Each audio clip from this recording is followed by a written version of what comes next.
El archivo de las tormentas, el camino de los reyes. Cuarta parte, la iluminación de la tormenta. Capítulo 52. Parte 1 de 2 que va a tener este capítulo 52. Y que acaba de ser una introducción tan larga que me da pereza volver a narrar esto, así que lo voy a colocar aquí. Mira, parte 1 de 2. Ahí está. Un camino hacia el sol.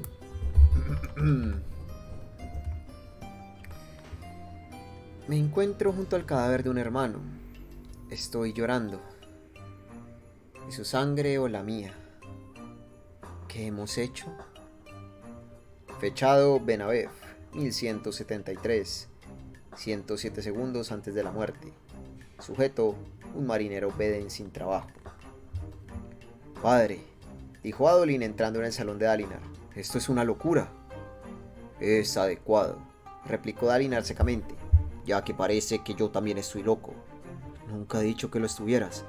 En realidad creo que sí lo dijiste. En realidad creo que sí lo dijiste, indicó Renarin. Adolin miró a su hermano. Renarin estaba de pie junto a la chimenea, inspeccionando el nuevo fabrial que habían instalado allí hacía solo unos días. El rubí infuso engarzado en metal brillaba suavemente y desprendía un calor confortable. Era conveniente, aunque a Adolin le parecía mal que ningún fuego crepitara. Los tres estaban solos, esperando la llegada de la alta tormenta de hoy. Había pasado una semana desde que Dalinar informara a sus hijos de su intención de dejar de ser alto príncipe. El padre de Adolin estaba sentado en uno de sus grandes sillones, de respaldo alto, las manos unidas ante él, estoico.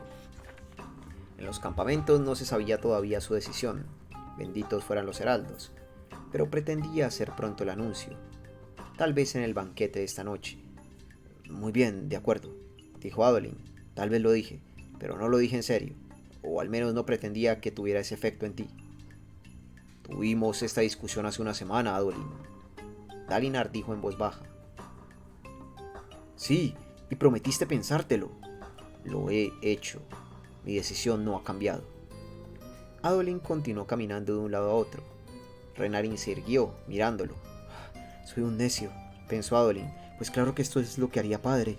Tendría que haberlo visto. Mira, dijo Adolin, que puedas tener algunos problemas no significa que tengas que abdicar. Adolin, nuestros enemigos usarán mi debilidad contra nosotros. De hecho, creo que ya lo están haciendo. Si no cedo el principado ahora, las cosas empeorarán mucho más. Pero yo no quiero ser alto príncipe, se quejó Adolin. Todavía no, al menos. El liderazgo rara vez es lo que queremos, hijo. Creo que entre la élite alesi demasiado pocos se dan cuenta de eso. ¿Y qué te pasará a ti? Preguntó Adolin, dolido. Se detuvo y miró a su padre. Dalinar se mostraba muy firme, incluso allí sentado mientras reflexionaba sobre su locura. Las manos unidas vistiendo el rígido uniforme azul con su guerrera de azul colin, el pelo plateado insinuándose en sus sienes. Esas manos suyas eran gruesas y callosas, su expresión decidida. Dalinar había tomado una decisión y se ceñía a ella, sin dudas ni debatirse.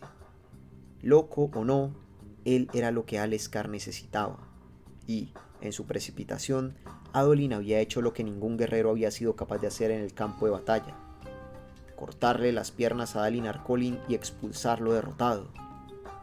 Oh, padre tormenta, pensó con un nudo de dolor en el estómago. Yesereseg, Kelegeishi, heraldos de arriba, permitidme encontrar un modo de enmendar esto, por favor. Regresaré a Aleskar, dijo Dalinar, aunque no me agrada dejar a nuestro ejército sin un portador de esquirlada. Podría, pero no podría renunciar a ellas. Pues claro que no, dijo Adolin pálido. ¿Un portador renunciando a sus esquirladas? No sucedía casi nunca, a menos que el portador estuviera demasiado débil y enfermo para usarlas. Dalinar asintió.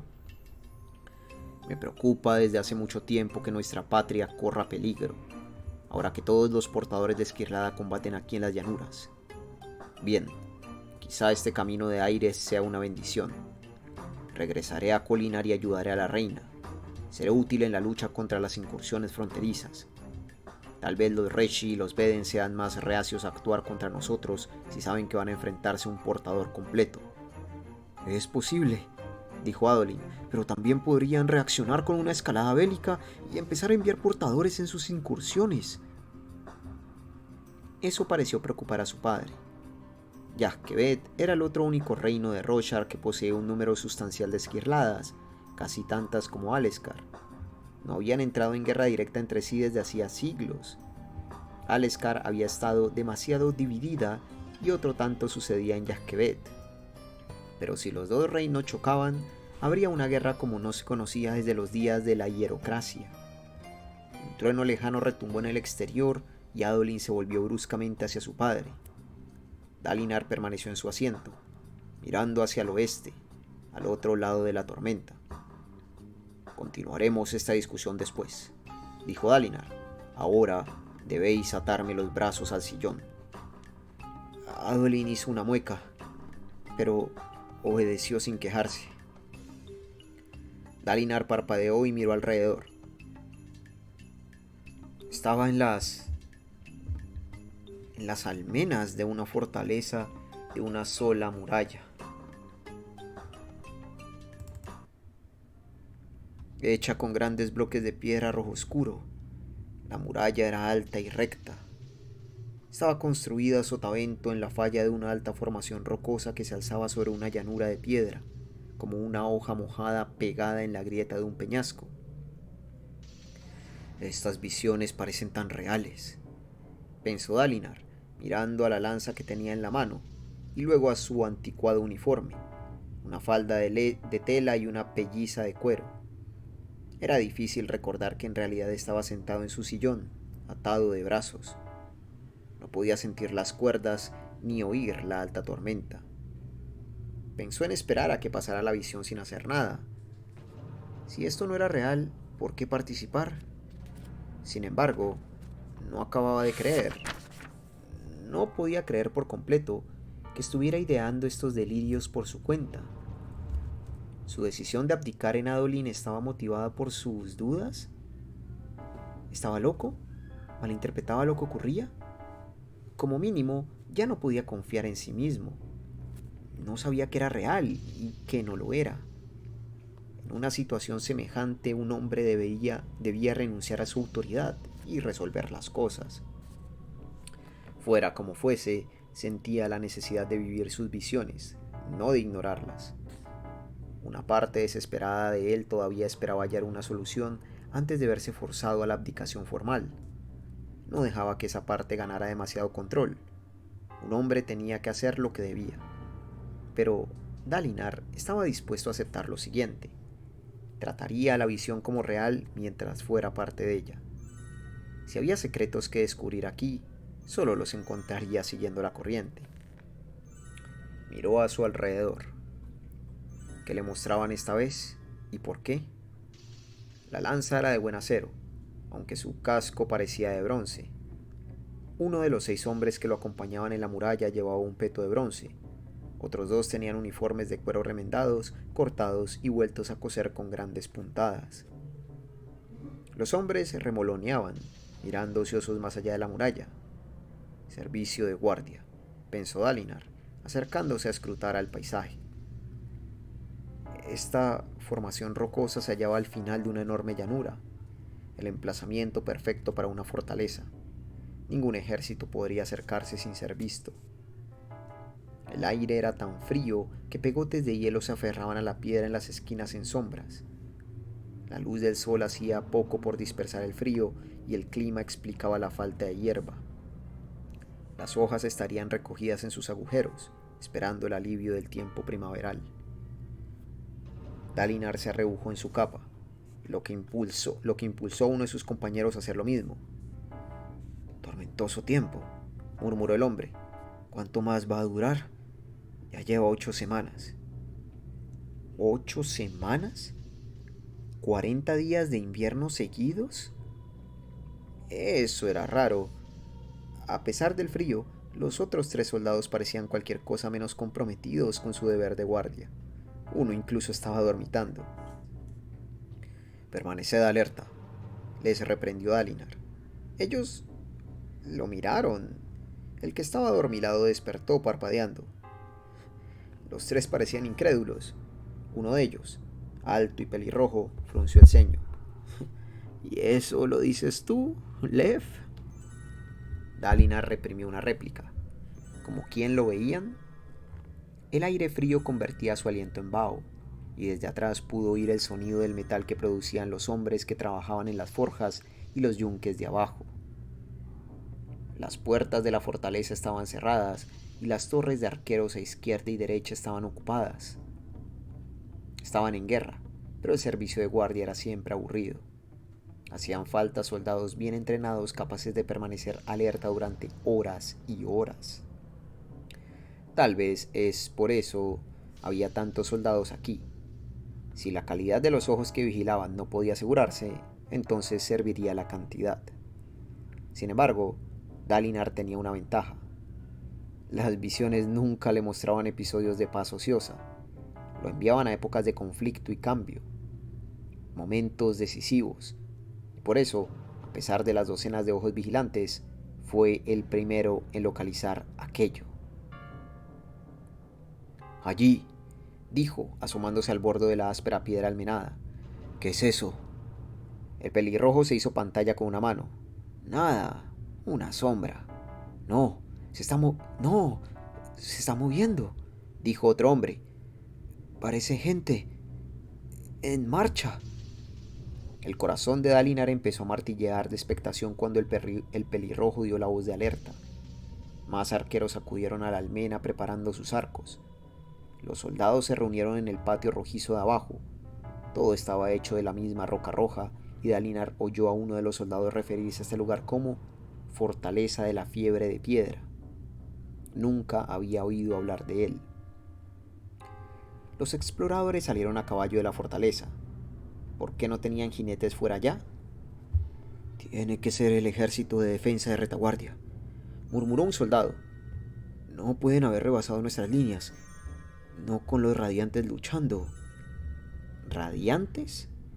Dalinar se acercó a escuchar, pero el hombre lo miró con mala cara y se dio la vuelta. Fuera quien fuese Dalinar, no le tenían demasiado aprecio. Al parecer, esta fortaleza era una posición secundaria en la retaguardia. Por tanto, las fuerzas que se acercaban eran amigas, salvo que el enemigo se hubiera abierto paso y enviara una avanzadilla para asediarlos. Eran la reserva entonces, y probablemente se habían quedado con pocos caballos. Pero de todas formas, deberían haber tenido jinetes ahí fuera.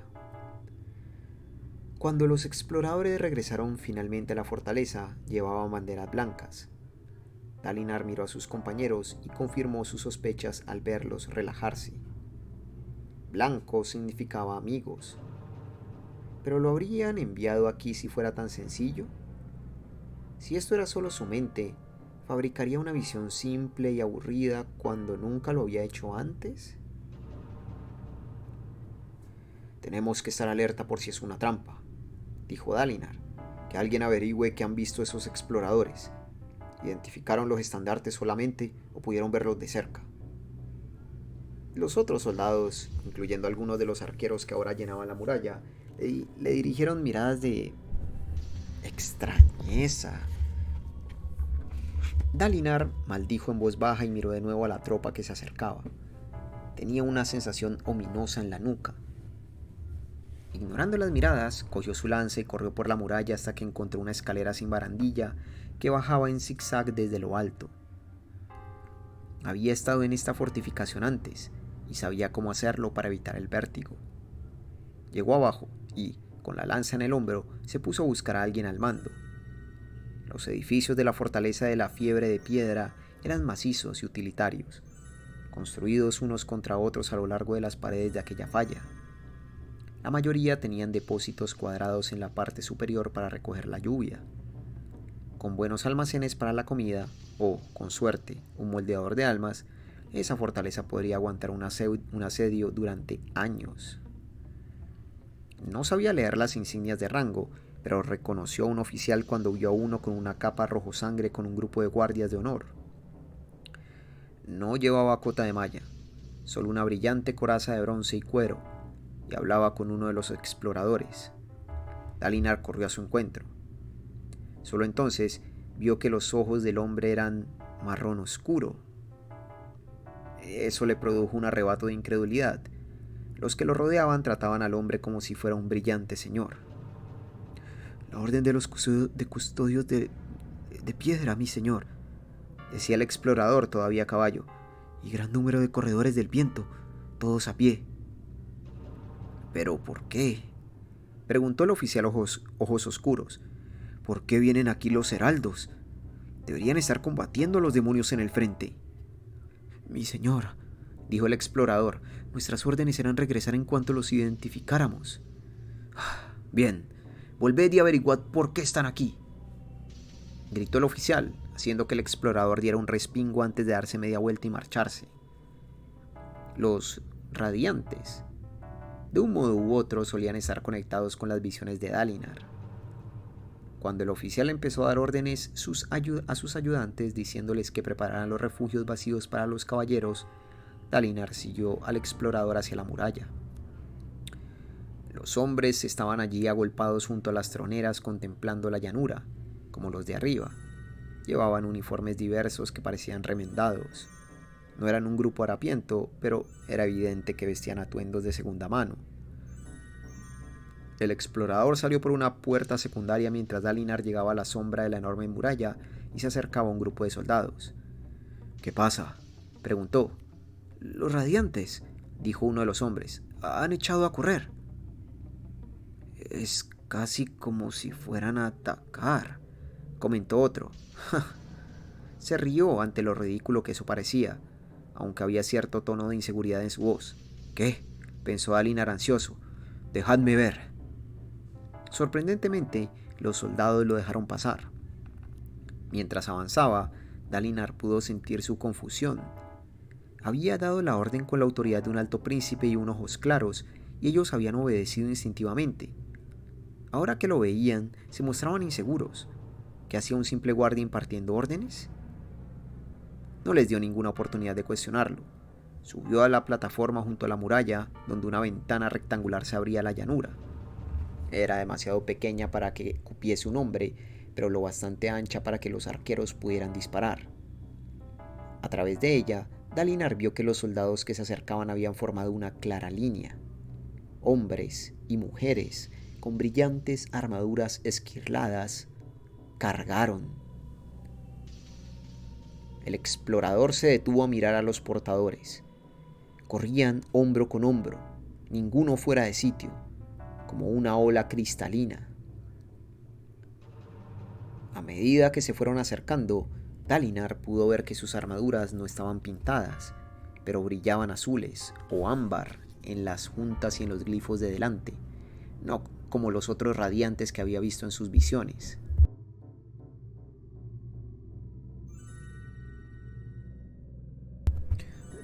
«No han sacado sus hojas esquirladas», dijo Dalinar.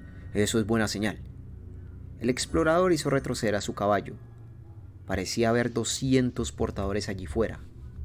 Aleskar poseía unas 20 hojas y Yashkebet un número similar. Si se sumaban todas las demás que había en el mundo, habría suficientes para igualar a los dos poderosos reinos Borin. Eso significaba, por lo que Dalinar sabía, que había menos de 100 espadas en todo el mundo. Y ahí veía a 200 portadores reunidos en un solo ejército. Era sobrecogedor, inquietante. Los radiantes redujeron el ritmo, pasaron al trote y luego caminaron.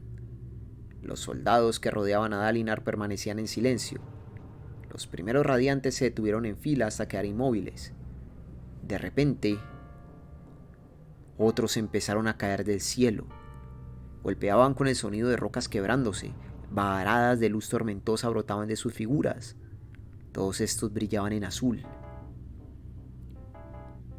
Pronto hubo 300 radiantes en el campo. Empezaron a invocar sus espadas. Las armas aparecieron en sus manos, como niebla formándose y condensándose. Se hizo un silencio. tenían echadas las viseras.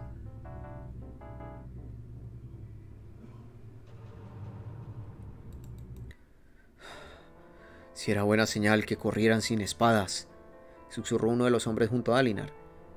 ¿Qué significa esto entonces? Una sospecha nació en Dalinar. El horror de que quizá conociera lo que estaba a punto de mostrarle. Ahí está. El explorador, reaccionando por fin, dio media vuelta a su caballo y galopó hacia la fortaleza, gritando que le abrieran la puerta, como si un poco de madera y piedra fuera protección contra cientos de portadores. Un solo hombre con armadura y hoja era casi un ejército en sí mismo, y eso sin contar los extraños poderes que tenía esa gente. Los soldados abrieron la puerta para que entrara el explorador. Tras tomar una rápida decisión, Dalinar bajó de un salto y corrió hacia la puerta. Detrás, el oficial que había visto antes abrió paso hacia las troneras. Dalinar alcanzó la puerta abierta y la cruzó justo después de que el explorador entrara en el patio. Los hombres lo llamaron aterrados, pero Dalinar los ignoró y corrió hacia la llanura. La enorme y recta muralla se extendía sobre él como un camino hacia el sol. Los radiantes todavía estaban lejos, aunque se habían detenido a una distancia de tiro de flecha. Embelesado por las hermosas figuras, Dalinar redujo su carrera y luego se detuvo a unos 30 metros de distancia. Un caballero se adelantó a los demás, su brillante capa de un rico azul. Su espada de ondulante acero tenía intrincados grabados en el centro. La alzó hacia la fortaleza un momento. Entonces la clavó por la punta en la llanura de piedra. Dalinar parpadeó. El portador se quitó el yelmo, revelando una hermosa cabeza de pelo rubio y piel pálida, clara como la de un hombre de Shinobar. Arrojó el yelmo al suelo junto a su espada. El yelmo rodó levemente mientras el portador cerraba los puños, los brazos a los costados. Abrió las palmas y los guanteletes cayeron al terreno rocoso. Dio media vuelta y su armadura esquirlada cayó de su cuerpo. El peto se soltó, las grebas se desprendieron. Debajo llevaba un arrugado uniforme azul. Se libró de los escarpes y continuó caminando. La armadura y la hoja esquirlada, los tesoros más hermosos que ningún hombre podía poseer, arrojados al suelo y abandonados como basura. Los demás empezaron a imitarlo. Cientos de hombres y mujeres clavaron sus espadas en la piedra y luego se quitaron las armaduras. El sonido del metal golpeando la piedra parecía el de la lluvia y luego el de los truenos. Dalinar echó a correr. La puerta tras él se abrió y algunos soldados curiosos salieron de la fortaleza. Dalinar alcanzó las hojas esquirladas. Se alzaban de la roca como resplandecientes árboles de plata, un bosque de armas. Brillaban suavemente, de un modo que su propia espada no había brillado nunca, pero cuando corrió entre ellas su brillo empezó a difuminarse. Una terrible sensación lo asaltó, una sensación de inmensa tragedia, de dolor y traición. Se detuvo, jadeante, la mano en el pecho. ¿Qué estaba pasando? ¿Qué era aquella temible sensación? ¿Aquel grito que juraba que casi podía oír? Los radiantes se alejaban de sus armas abandonadas. Todos parecían individuos ahora, cada uno caminando solo a pesar de la multitud. Dalinar corrió tras ellos, tropezando con los petos y partes de la armadura abandonados. Finalmente los dejó atrás. ¡Esperad!, llamó. Ninguno de ellos se volvió. Pudo ver ahora a los otros en la distancia. Un grupo de soldados que no llevaban armaduras esquirladas, esperando a que los radiantes regresaran. ¿Quiénes eran y por qué no se habían acercado? Dalinar alcanzó a los radiantes. No caminaban muy rápido y cogió a uno por el brazo. El hombre se volvió. Su piel era bronceada y su cabello oscuro como una lesi. Sus ojos eran de un azul clarísimo, un color innatural de hecho. Sus iris eran casi blancos. Por favor, dijo Dalinar, decidme por qué estáis haciendo esto. El exportador. Suscríbete, deja un like, un comentario y a ser posible comparte este video. Oye, si te gustan mis narraciones y quieres apoyarme, vuélvete miembro en el canal de YouTube. Me ayudaría un montón a, seguir haciendo esto mi trabajo principal y a ti te llegarían todos los videos de forma anticipada. Fin de esta parte 1. En tremendo momento en el que Dalinar está teniendo una visión súper extraña, ¿no? Súper extraña esa visión que está teniendo Dalinar. Que oye, creo que ya lo había comentado antes. Yo imagino que estos son momentos históricos que Dalinar está viviendo a través de los ojos de las personas que vivieron estos momentos históricos. O que a lo mejor por él en el futuro llegar hasta el... ¿Sabe? O sea, a ver, me parece más lógico que sea una visión de cosas en el pasado que él ve a través de los ojos de los protagonistas, aunque parece que él tenga el control total, como que no puede rechazar la visión, como que tiene que hacerlo, ¿sabes? Eso me parece más lógico al hecho de que a lo mejor él viaja ¿cómo decirlo? Su conciencia viaja al pasado, reemplaza la conciencia de otro de esa época y actúa como quiere. Me parece más lógico el hecho de que sea una visión y que él al vivir los acontecimientos desde el punto de vista de otra persona siente exactamente lo que siente esa persona y pues no puede hacer otra cosa, aunque él sienta que sí. Es muy interesante y aquí entonces estamos viendo básicamente la traición de los radiantes, ¿no? Básicamente es eso lo que ocurre aquí. Debe ser que eso es lo que está ocurriendo aquí. Pero bueno, gente, espero que hayan disfrutado la narración, espero que les haya agradado y nos vemos en la próxima con más de El Archivo de las Tormentas. Bye bye bye.